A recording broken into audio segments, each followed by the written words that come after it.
Just last month, I sold my ArcticFox 990 truck camper and my Ford F350 to buy a Class C RV. And I bought a brand new 2027 Coachman Freelander 26DS. But before Darcy and I could take the grandkids and go out on our very first camping trip, which we did, I had to do some modifications. So a friend of mine came over, he was laying on the ground, he was running a grinder. We had to do some modifications to this brand new Class C RV.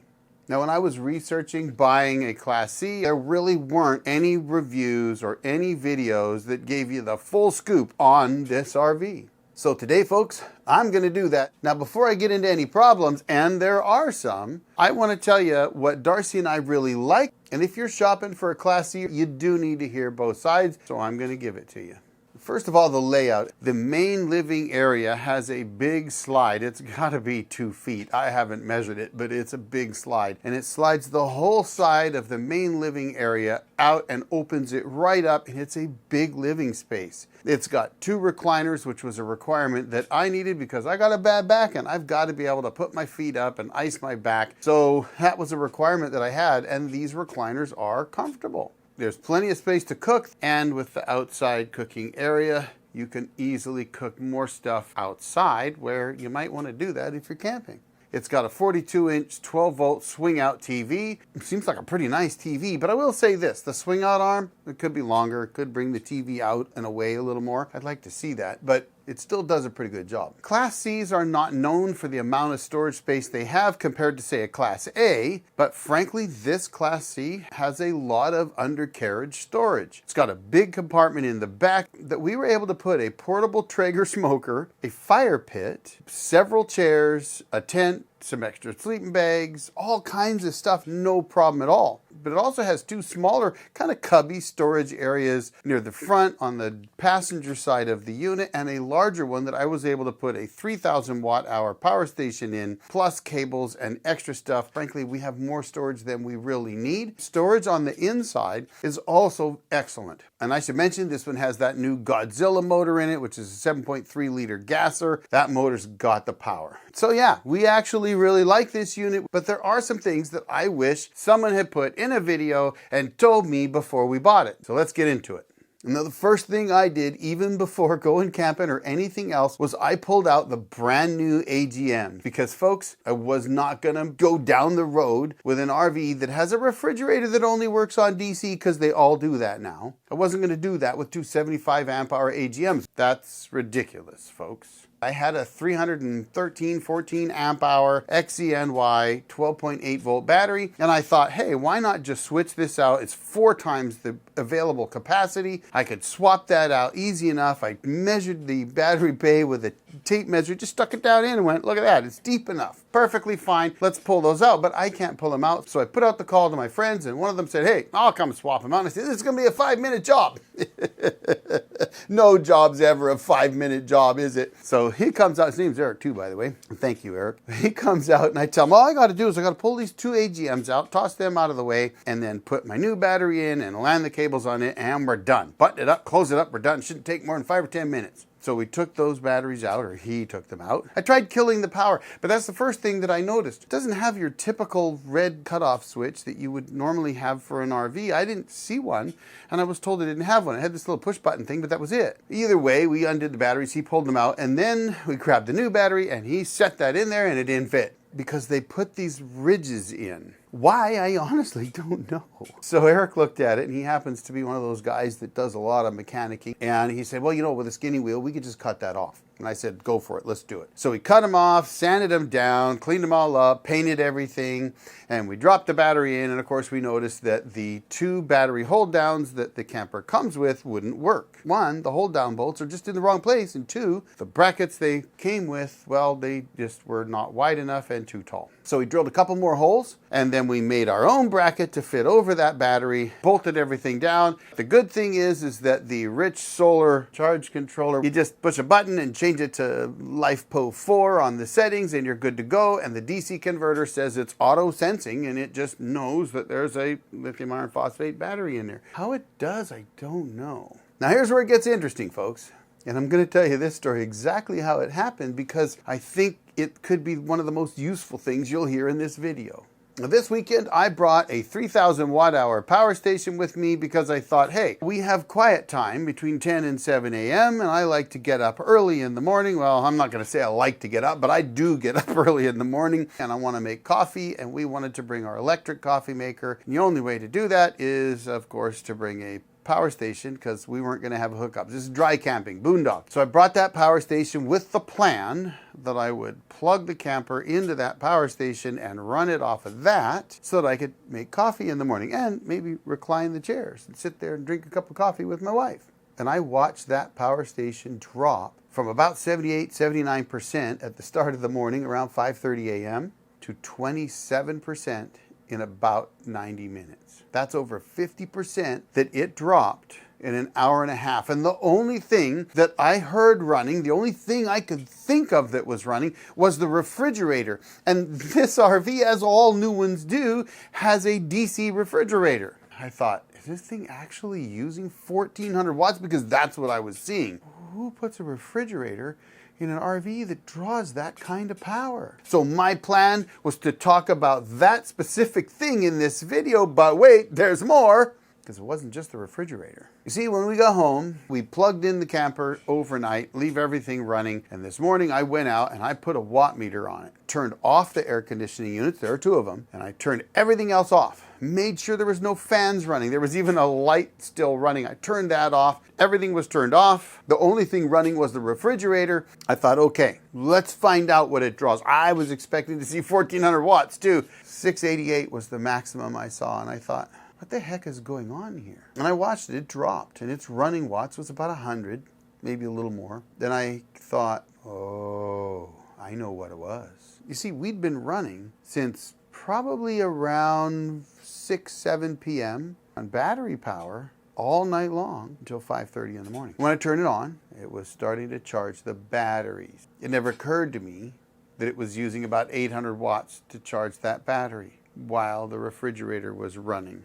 Well, that makes sense, because even though I've got that massive battery in there, it's not going to be fully charged anymore in the morning, and so the RV battery charger, the DC converter, is going to try to get that charged back up while it's running off that power station. So we used over 1,500 watt hours in just 90 minutes. So I made a mistake there. I assumed it was the refrigerator. It wasn't. It was everything that was in the RV that could possibly run at that time. Battery charger, refrigerator, water pump, lights, whatever. So bear that in mind. And I'll tell you this too. Both AC units, if you have them set the way I have them today with one at 72 and one at 74, they can peak over 2,000 watts when they both fire up. And they can run at over 1,600 watts. So if you're thinking of running one of these types of RVs off of your power station, you're going to need a really big one, because it just ain't going to do it. Not without a ton of solar on the roof. If the fridge was propane, it would be a lot easier, but the fridge isn't.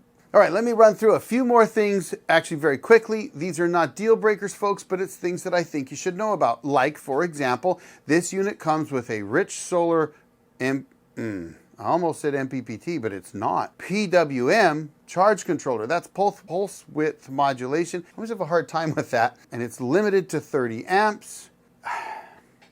And the voltage max is, 18 and a half, 19, something like that. And I got to be honest with you, I'm like, what are you doing putting a PWM charge controller in here? Put an MPPT charge controller in so that people can get the absolute best possible production out of solar panels that are sitting on the roof. I mean, it works. It's Rich Solar. They've got a decent name. But if you want to upgrade, you're just going to have to replace it. And I will. I'll probably put a Victron in. Bathroom.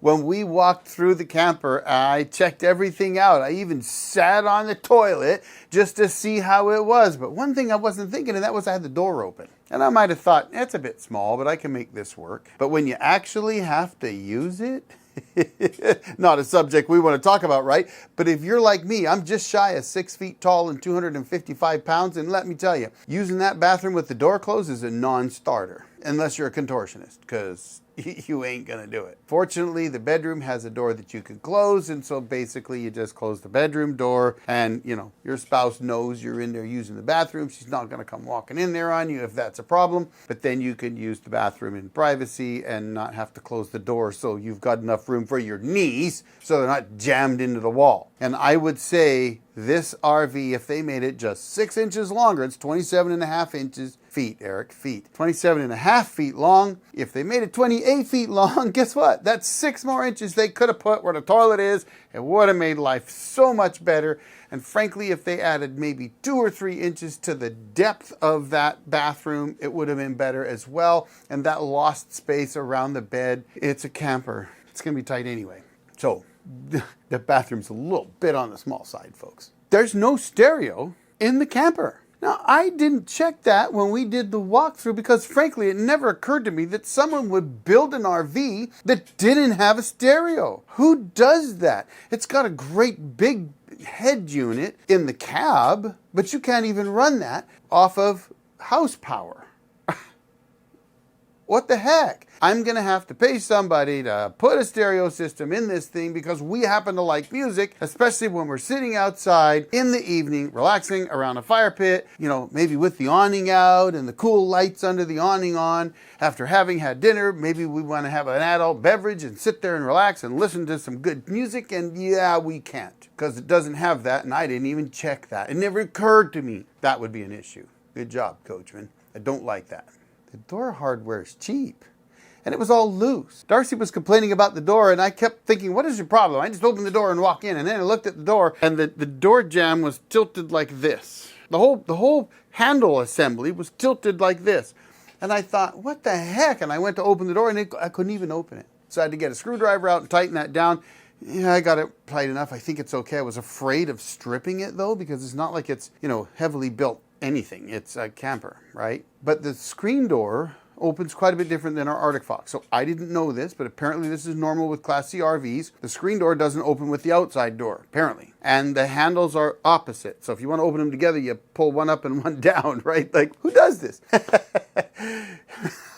First world problems, right? But seriously, when we bought it, they had the adjustment for the screen door at the very top of the it's a sliding one, and they had slid it all the way up or down, I don't remember. And when you went to close the main door, it would kind of jam into the first one. Or if you tried to open the screen door into the main door to hold it, because it'll hold together, it would kind of jam into it and it wouldn't work, and you'd have to lift the handle or something. And it was a real pain in the butt. So I lowered that so that when the door opened and closed, it would at least catch that and maybe work, sort of. But here's the thing. Over the course of the weekend, first weekend using the camper, the kids got to a point they couldn't open the screen door at all, not from the outside. So at first I thought, well, slide the little cover back and grab them both and open them, and it worked. But I decided, okay, I better fix it. So I got the screwdriver out, took it all apart, put it all back together. After a couple times, I got it to work properly. But it's cheap plastic. Not impressed. But a buddy of mine who's got a Super C just put out a video on how bad the door was. So I'm not going to say this is a problem only Coachman has. Couple more things. That's it. No thermometer, temperature gauge setting, no temperature reading on the dash in the cab at all. None. Zippo, zilch, nada. I'm driving down the road. It's in the 80s or 90s outside. I don't know, because I can't tell what the temperature is. Any modern vehicle will tell you what the outside temperature is. Maybe on your rear view mirror, maybe on the dash, somewhere. Not this one. And I looked and looked and looked, and I checked all the settings and everything else. Nothing. I'm going to have to add one. There's not one in the camper either. It's just not one anywhere, so you have no idea what the temperature inside the camper is or outside the camper or the cab. Doesn't exist. The auto levelers don't actually auto level. You push the button and they go down and the camper gets up like this and it does its little movement around and then it stops and it says, we're good. And it's not. It's actually like this. So I looked it up. Couldn't find anything. Have no manuals. So I looked at the face of the unit and I thought, oh, there's, I can calibrate it. I click calibrate and it says, what number does your manual tell you to use here, or what letter, A, B, C, D, or whatever? Just look at the manual. And I went, I don't have a manual. And it says, well, go to this website and you can get one. So I went to that website. I've got Starlink, right? So I get on my phone, I go to the 404, website not found. So let me give you the bottom line. Do Darcy and I actually love our Coachman Freelander 26DS? And the answer to that is yes, we do. We really do like it. But if I could afford another $100,000, I'd probably buy something else. Well, there you have it, folks. I hope that helped somebody out. And if it does, drop your comments down below. Let me know. Did it help you out? Do you have some questions about this particular unit or upgrading yours? Don't be shy. Drop the comments down below. I try to answer them all. And meanwhile, I'm going to throw another video right over here for you to check out. Thanks for watching, folks. And thanks to all my members. I really appreciate your support. Y'all have a great day. The old Jarhead out.